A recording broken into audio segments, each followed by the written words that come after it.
This story is almost entirely true, with only a few differences. Lost fortune. The man who let millions slip away won. The long-awaited escape. James Carter had always been a man of discipline. His days started before sunrise, fueled by black coffee and an obsessive drive to succeed. While others talked about balance, he believed in sacrifice. Work first, everything else later. It was this mindset that had built his business empire, but it had also drained him. For years he had ignored the idea of vacations. Time off is for people who don't have big goals, he told himself. But exhaustion had crept up on him, and no amount of caffeine or ambition could suppress the weight in his chest. He needed a break, not just from work, but from the never-ending calculations in his mind.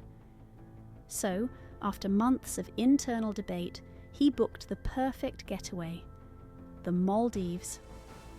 From the moment his seaplane touched the turquoise waters, he knew he had made the right choice.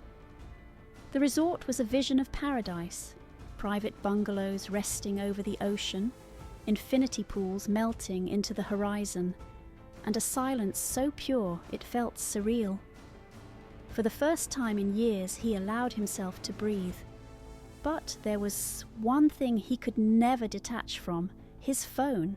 It wasn't just a device, it was his vault, his mind, his second self. It contained his emails, business records, investment portfolios, and most importantly, his Pi Network wallet. James had spent years mining Pi coins, convinced they would soon be worth a fortune. He had accumulated tens of thousands of them. If the rumors were true and Pi launched at even $100 per coin, he would be sitting on millions. And all of it was locked inside that phone. 2. The carefree swim. On his third day at the resort, James woke up to the perfect morning. A golden sunrise stretched across the horizon, casting long, shimmering reflections over the glassy ocean. The air smelled of salt and tropical flowers. The distant sound of waves lapping against the shore was hypnotic. James decided to do something he hadn't done in years: go for a swim, not as a workout, not as a quick dip, but as a moment to simply exist. He walked barefoot across the cool, powdery sand, feeling a rare sense of peace. At his sunbed, he set down his belongings: sunglasses, a half-empty coconut drink, and his phone. It was within arm's reach, safe. He waded into the water, letting the warm sea wrap around him. The waves were gentle, rocking him like a cradle. For the first time in forever, he wasn't thinking about work, emails, or cryptocurrency. He floated on his back, staring at the endless blue sky. But what James didn't see, what he couldn't see, was a pair of eyes locked onto his belongings from a distance.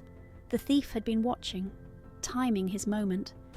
And just as James tilted his head back, closing his eyes to enjoy the sun on his face, the hand struck.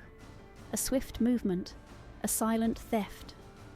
The phone disappeared, vanishing into the crowd of sunbathers and resort staff, swallowed by the resort's chaos. And James?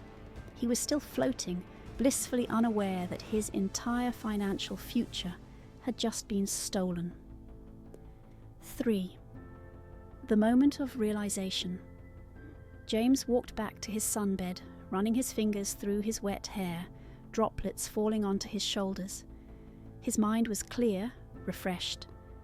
He reached for his towel, dried his face, and then, instinctively, went to check his phone. His hand met nothing, his brow furrowed. He checked again. The table was empty except for his sunglasses and the half-empty coconut. A strange feeling crawled into his stomach. He lifted his towel, looked under the sunbed, checked the sand. Still nothing. Number. Maybe he had left it in his villa. Maybe he had put it in his bag. He had to have misplaced it. He stood up quickly, his heart. He ran to the front desk, breathless. "My phone was stolen. Can I check security footage?"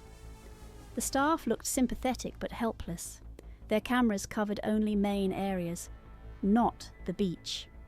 He filed a police report, knowing deep down how useless it would be. A stolen phone at a crowded tourist resort?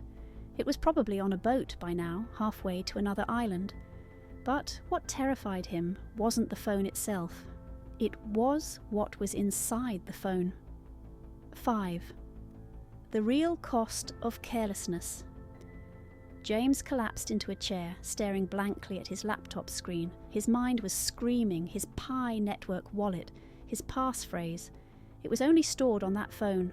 No backups, no cloud storage, no written copy. It hit him like a sledgehammer.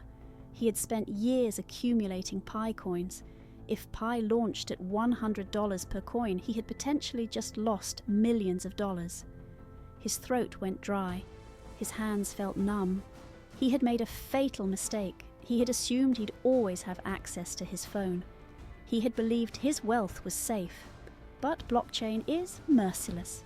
Without that passphrase, his coins were locked forever. 6.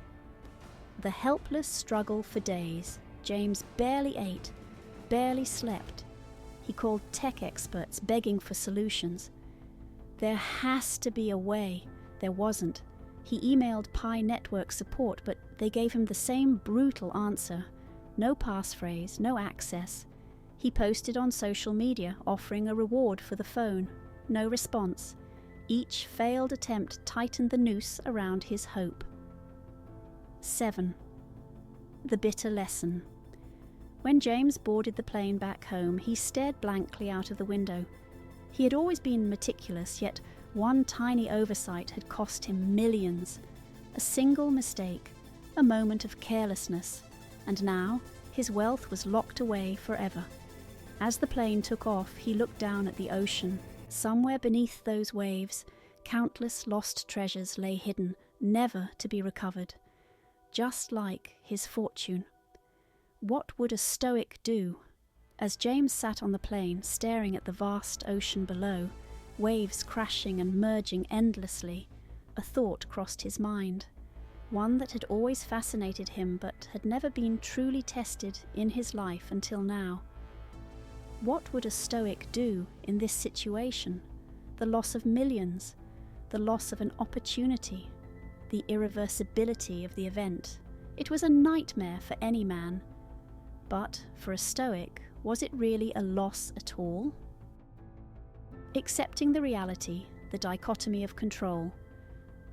The first and most fundamental lesson of Stoicism is the dichotomy of control. The idea that some things are within our control and others are not. James had spent days agonizing, searching, pleading, and attempting to reverse what had happened.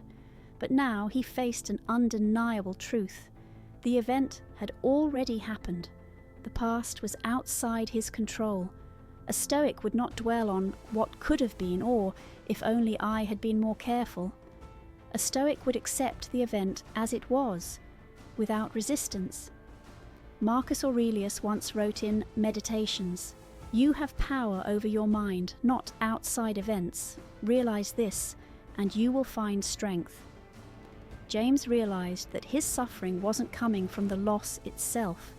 It was coming from his attachment to the idea of what those coins could have been.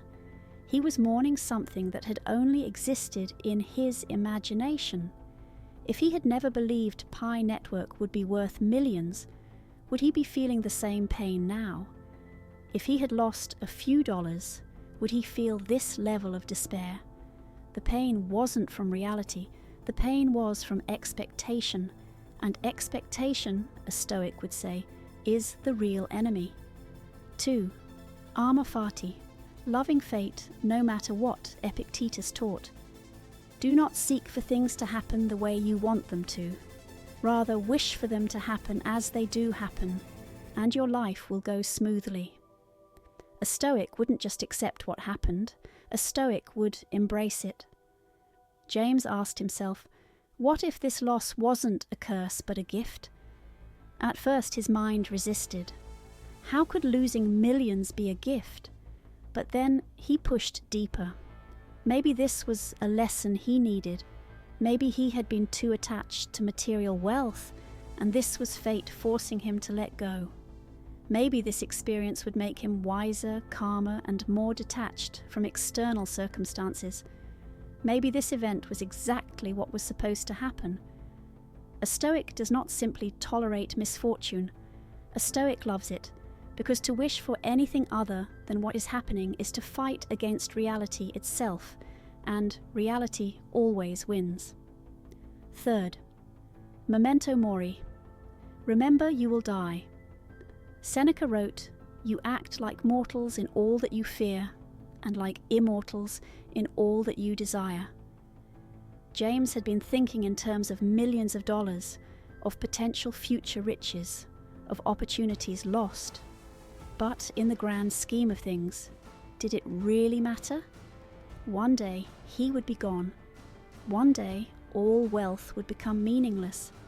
One day no one would remember how much money he had lost or gained.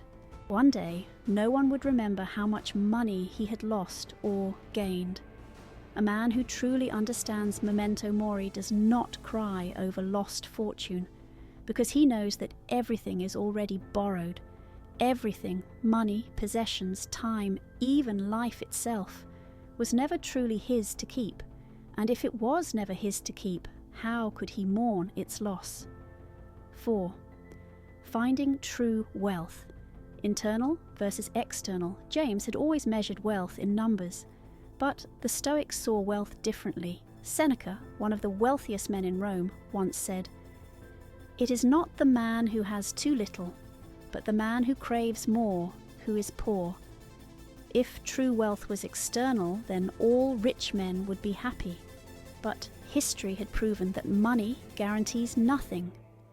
If true wealth was internal, wisdom, resilience, tranquility, then no external event could take it away.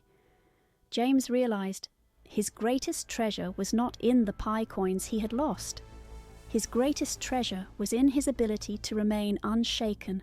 That was something no thief could steal. The Stoics' response. As the plane continued its journey, James sat back in his seat and closed his eyes. He took a deep breath, and he let it go. Not just the money, not just the regret, but the very attachment that had been causing him pain. If Pi Network became worth millions, good for those who still had it. If it became worthless, then he had lost nothing at all. He would move forward, wiser, stronger, and truly free, because a Stoic does not need wealth to be rich. A Stoic only needs himself. A Stoic's final thought: life is unpredictable. Wealth can be gained and lost in an instant. But true strength comes from within, the ability to remain calm, adapt, and move forward no matter what happens. A Stoic does not suffer over what is outside his control. He simply accepts, learns, and continues his journey with wisdom. If you found value in this story and its lessons, don't forget to like the video and subscribe to the channel. It helps us reach more people who seek wisdom, resilience, and the mindset of a true warrior. Until next time, stay strong, stay disciplined, and embrace whatever life brings.